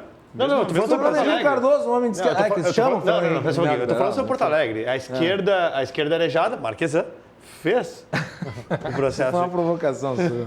Mas duvido que o Marquesan se identifique como alguém de direita. Ele não se identifica como alguém de direita, mas tudo bem, não importa. Não importa. Para o padrão de Porto Alegre, ele foi bem... Eu não estou fazendo uma provocação, não intuito de ofender.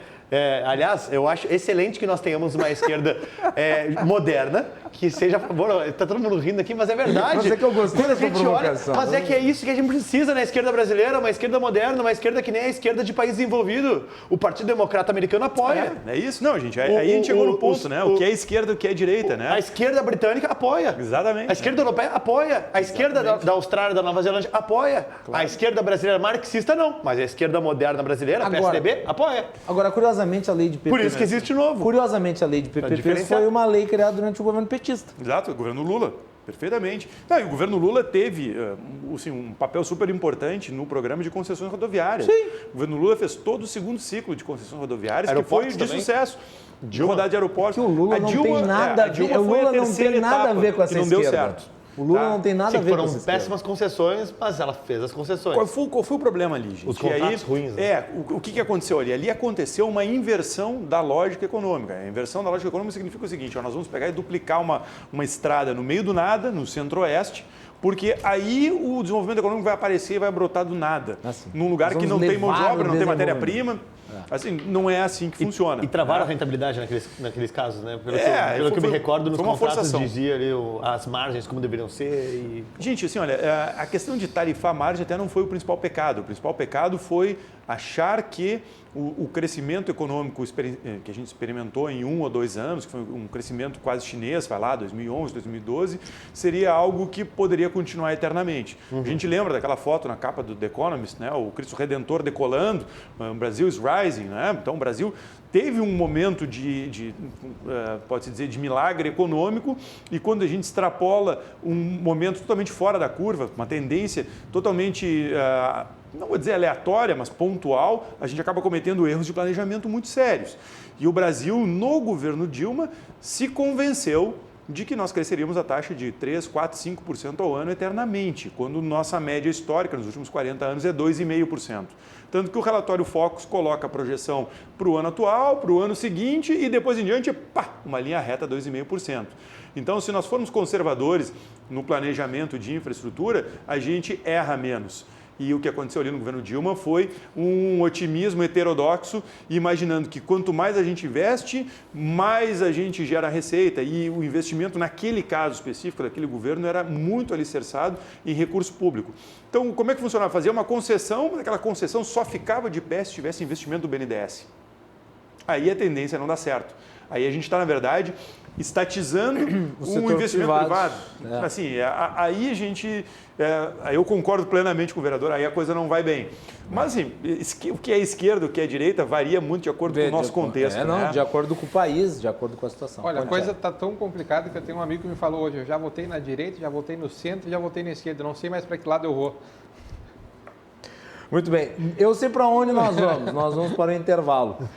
Nós vamos para o intervalo e voltamos com o último segmento do Cruzando as Conversas de hoje, que está muito, muito bom e não poderia ser diferente com esta mesa aqui reunida hoje. Já voltamos.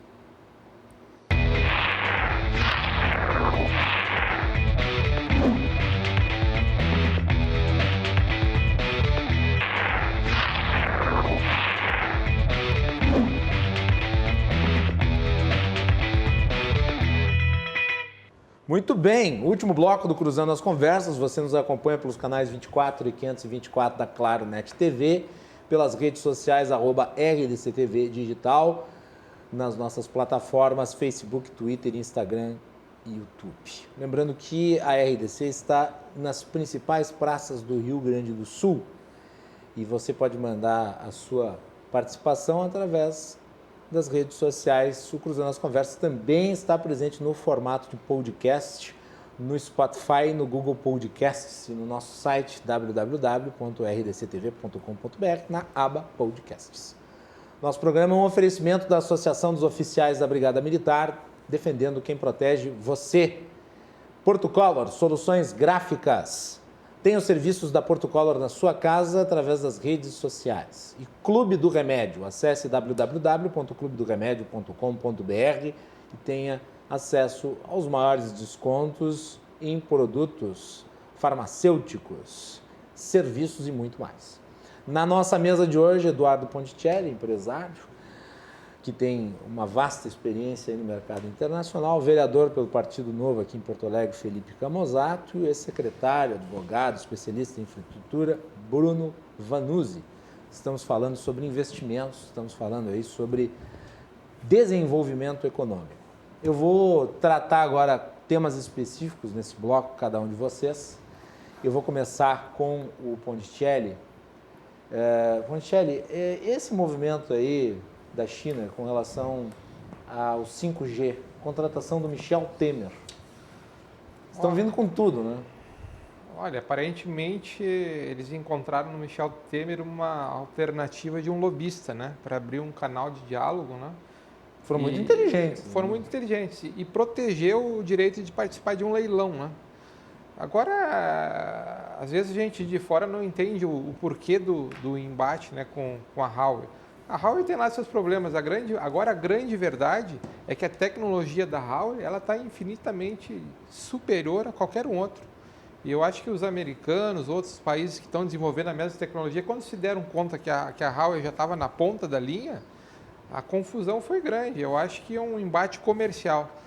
Hoje, o 4G que a gente tem aqui no nosso celular vem da Huawei, né? Ela tem um satélite que aluga o sinal para a Embratel, que disponibiliza para as diversas operadoras que nós temos aqui.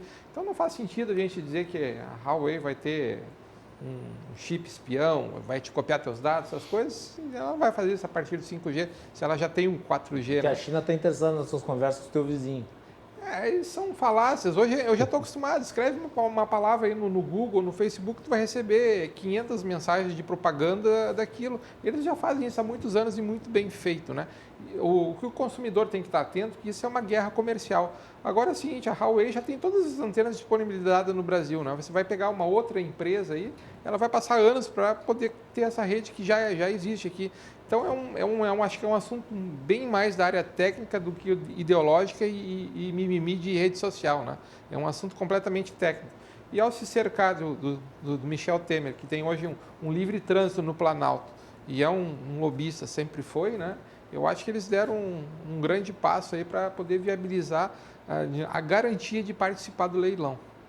Último ponto sobre China e Brasil, Ponticelli. Tu falaste antes do Mourão. Dá para corrigir a rota a essa altura do campeonato? É possível, é possível. Eu acho que o Brasil e a China sempre foram dois países de boa amizade, de grandes laços de negócios, né?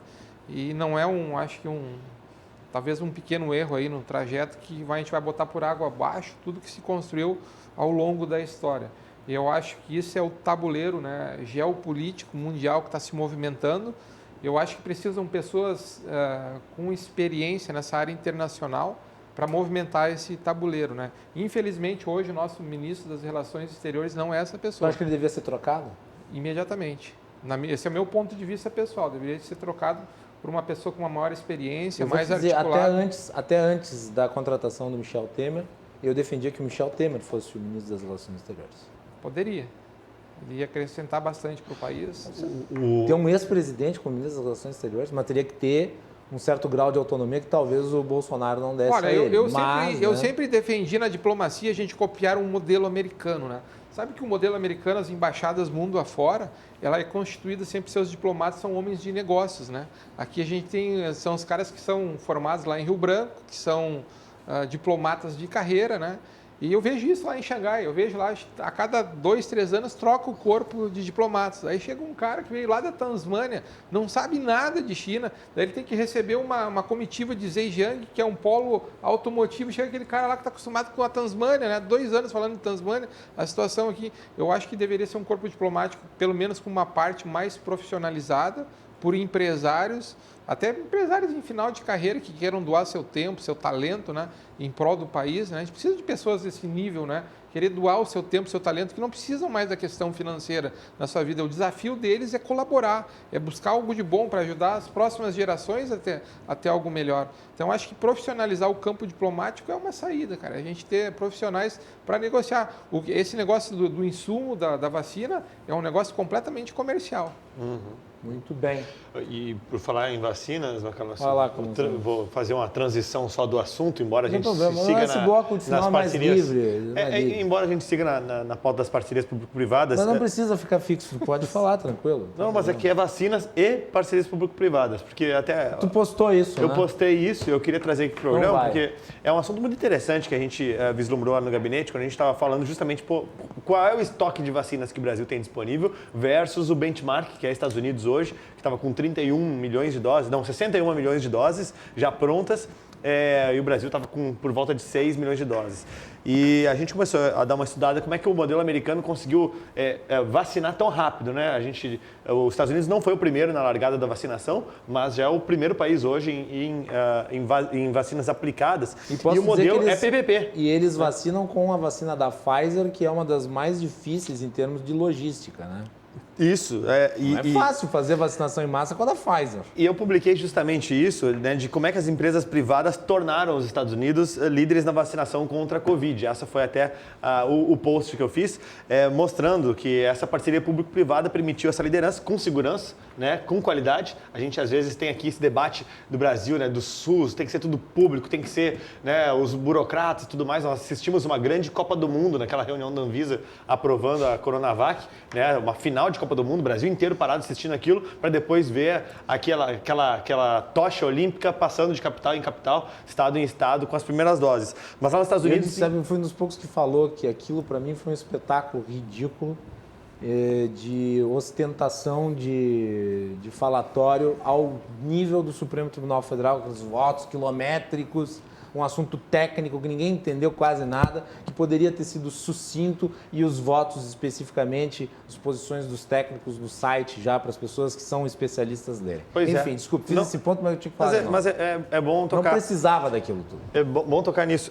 Mas em abril de 2020, então, lá no terceiro mês de pandemia, né, foi criada uma operação batizada de Warp Speed, pelo governo americano, uma PPP que colocou aí 10 bilhões de dólares em investimento para vários laboratórios, várias empresas poderem desenvolver as vacinas e já ter um compromisso de aquisição, disponibilização e venda de 100 milhões de doses. Tá? E a parceria depois não só teve no desenvolvimento, como depois teve na garantia de aquisição e distribuição. E aí o governo americano buscou a CVS e a Walgreens, as duas maiores redes de farmácia, para serem a ponta de lança, junto com o próprio governo, na vacinação, na campanha mesmo, na operacionalização da entrega dessas vacinas.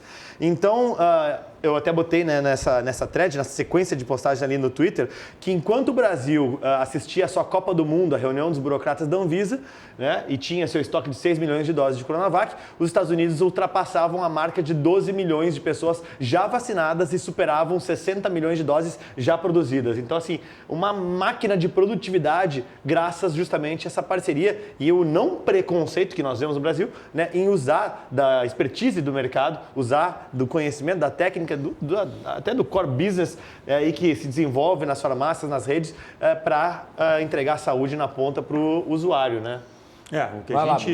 O que a gente vê muitas vezes, a gente vê a iniciativa privada tentando auxiliar e o governo federal não deixando.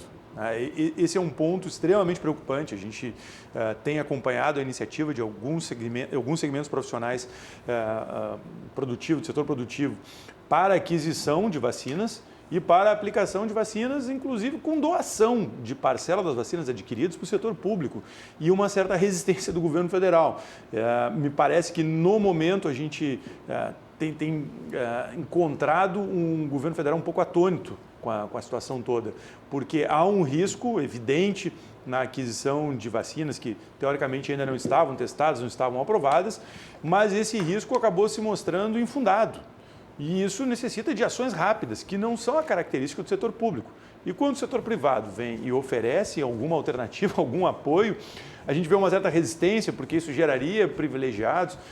Bom, a gente viu alguns espetáculos dantescos nos últimos dias em relação a privilégios na aplicação de vacina, justamente das vacinas no setor público e não no setor privado. É algo que, assim, eu acho que foi outra nota triste da semana. O Supremo Tribunal Federal e o STJ requisitaram 7 mil vacinas do Butantan e da Fiocruz para eles. E o prefeito de Manaus, que nomeou as filhas de um empresário local para serem vacinados.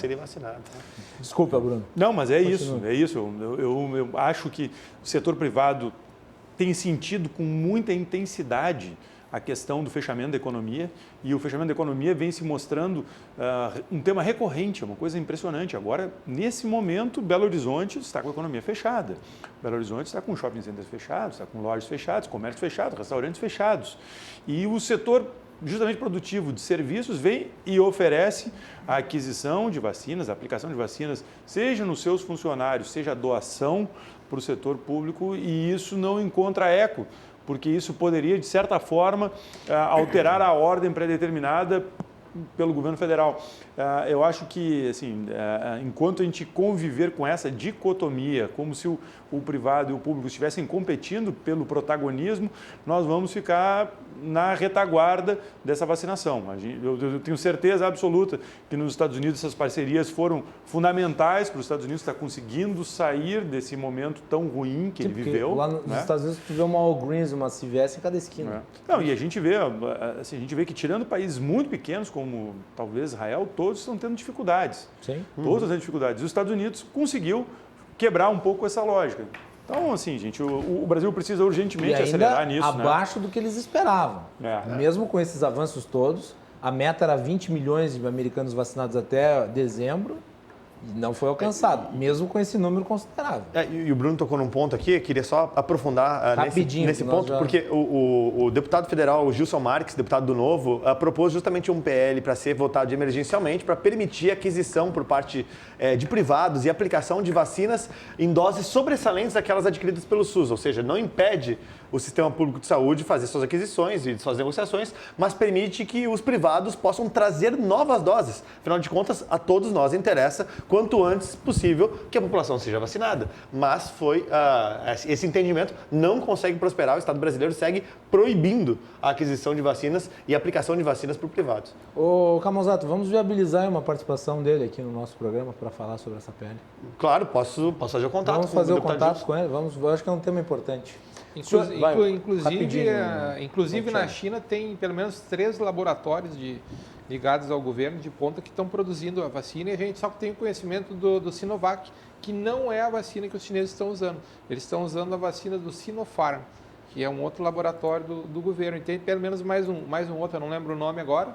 E eu acho que o que o Camozato colocou E daí eu já aproveito, tem essas especulações conspiracionistas, eles dizendo, não usam a Sinovac porque não é boa.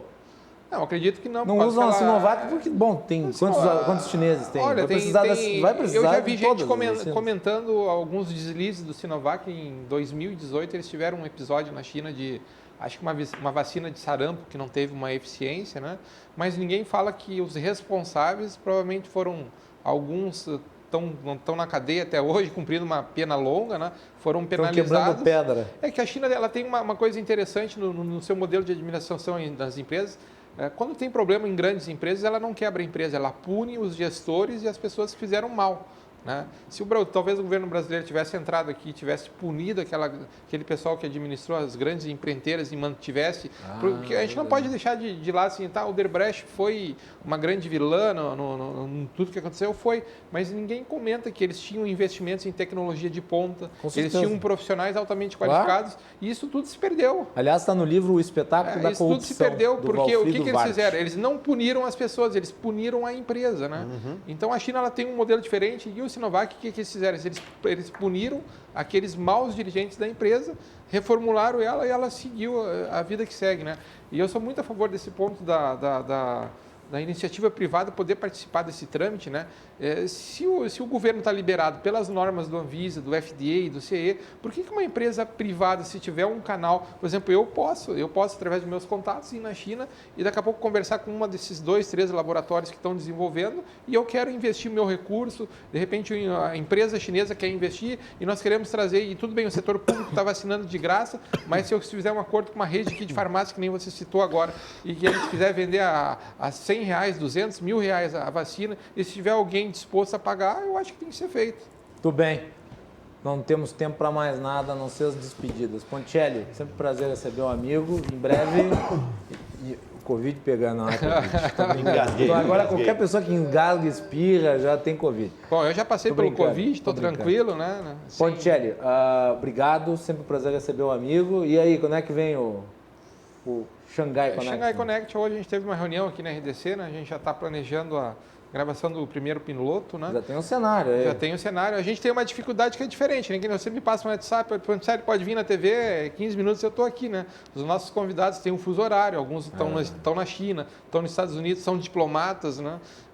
São CEOs, empresas que você tem que entrar na agenda dos caras. É o contrário. Então, fazer esse programa, a gente tem que ter ele pelo menos 6 meses planejado com pessoas já na nossa agenda, com o dia e o horário, né? Então vai ser um desafio bem grande. Quando vier é para arrebentar a boca do balão. Né? Provavelmente, acho que nunca se viu algo aqui, pelo menos a nível de estado de Rio Grande do Sul e no Brasil, porque a gente não vai discutir ideologia, né? A gente não vai para embate, nós vamos falar sobre situações técnicas, vamos falar sobre business, sobre negócio, né? Você fala muito, a gente vê hoje, eu chamo dos especialistas em China de espuma, né? Porque a China tem 1 milhão de unicórnios, porque os meios de pagamento são digitais, eles se apegam a isso e não saem disso, né? Então vamos discutir por que o pagamento é digital, qual é o lastro, quem garante, para onde vai o dinheiro, onde funciona. Vamos falar coisas concretas, né? Vamos falar por que as empresas estão investindo no Brasil, qual é o modelo que hoje a China está adotando para o futuro com essa parceria. Vamos falar coisas mais concretas. Então, o Xangai Connect vai vir para decifrar esses enigmas, né? Em breve aqui na RDC TV com a apresentação de Eduardo Ponticelli. Então, agradeço aqui o convite, Obrigado. tá? Muito bom estar aqui com a presença do Felipe Camozato, um vereador e empreendedor. O Bruno, que eu conheci hoje, me surpreendi bastante, Bruno, me deu muita saudade de Xangai, porque o conteúdo nas conversas, eu acho que é uma das coisas mais importantes que eu primo, assim, às vezes não é dinheiro, não é status, eu acho que sentar e ter uma conversa desse nível, sabe, de pontuar as coisas e engrandece as pessoas, com certeza eu aprendi muito contigo hoje, tá? Bem, obrigado. E queria mandar um abraço para o meu amigo Lorival, que está lá ligado, lá me passou uma mensagem, olha, eu vou estar ligado, ele está acordado até hoje, né, telespectador, vamos dar uma moral para a nossa audiência. Com certeza, muito obrigado, Lorival, pela sua audiência até essa hora. Camozato, o que está acontecendo lá na Câmara com o vereador Jonas Reis e a Mari Pimentel? Consegue resumir em 1 minuto? Consigo. Se trata de difamação, calúnia e machismo, mas como deveria ser classificado, e não como geralmente a gente vê classificado erroneamente por quem quer simplesmente, né, criar um fato político. O vereador Jonas Reis, ex-líder do Sindicato dos Municipários, que invadiu o plenário da Câmara em 2017, criou aí um vídeo atacando a vereadora Mariana Pimentel por ela pedir informações sobre uma suposta irregularidade de pagamento de adicionais de professores. Pediu informações. Pediu informações. Ela não acusou ninguém, ela não afirmou nada, ela pediu informações para averiguar, fazer o trabalho de fiscalização. Ele foi para suas redes sociais e disse que a vereadora era milionária, por 2 vezes chamou ela de assaltante, disse que ela assaltava os trabalhadores e representava o assalto aos trabalhadores e também, afirmou no seu vídeo que ela queria retirar benefícios dos professores. Então, assim, justamente, calúnia, difamação e machismo, afinal de contas, aquilo que o PT e muitos da esquerda defendem de uma mulher conseguir, de forma honesta, por seus próprios meios, conseguir não apenas subsistir, ser independente e virar uma figura de inspiração e de liderança, que é o caso da Mariana Pimentel, essa vereadora,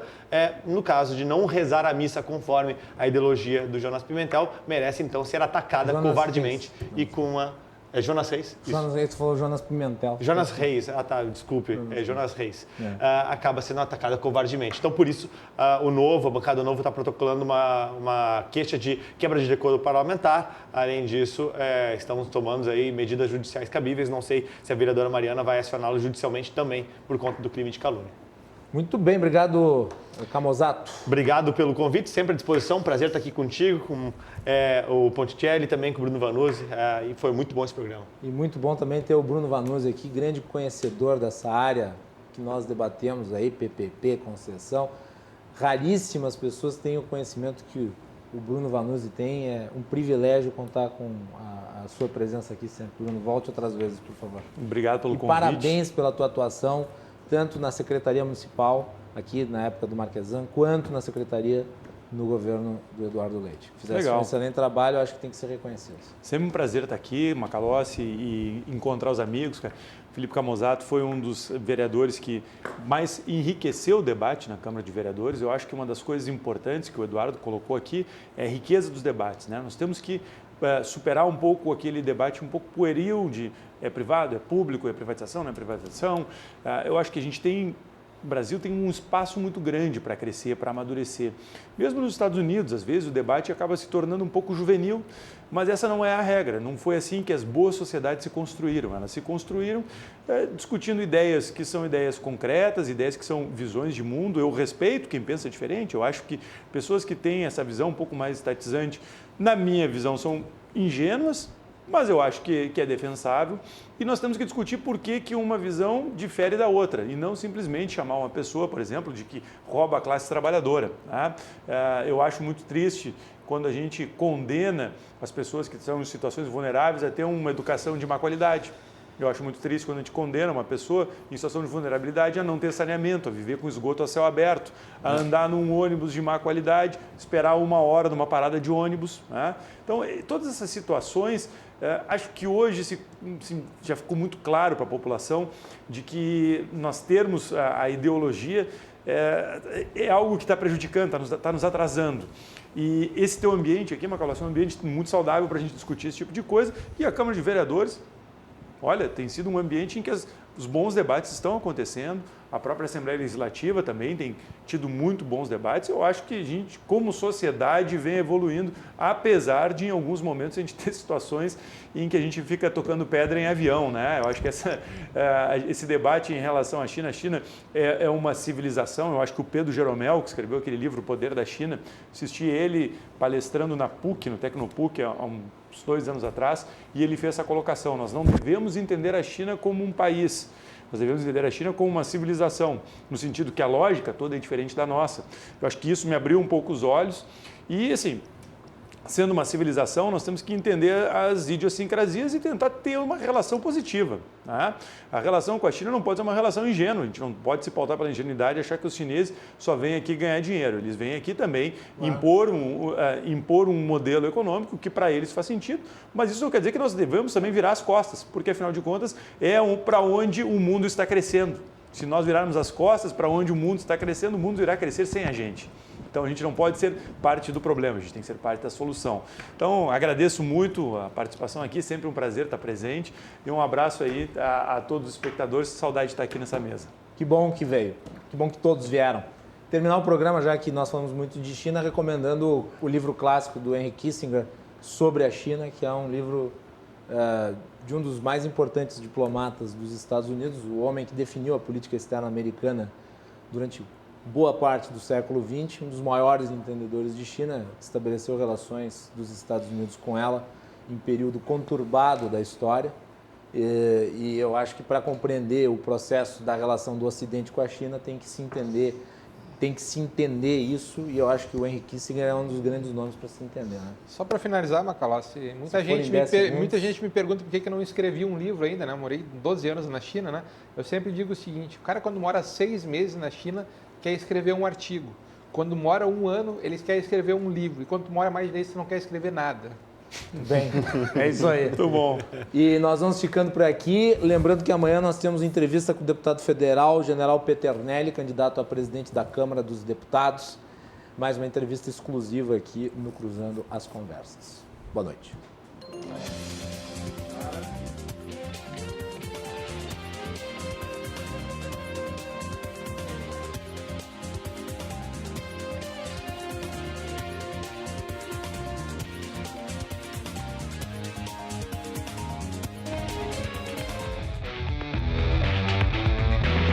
Cruzando as Conversas. Oferecimento: Associação dos Oficiais da Brigada Militar. Defendendo quem protege você. Porto Color. E você que gasta muito em farmácia, sabia que os maiores descontos do mercado estão no Clube do Remédio? www.clubedoremedio.com.br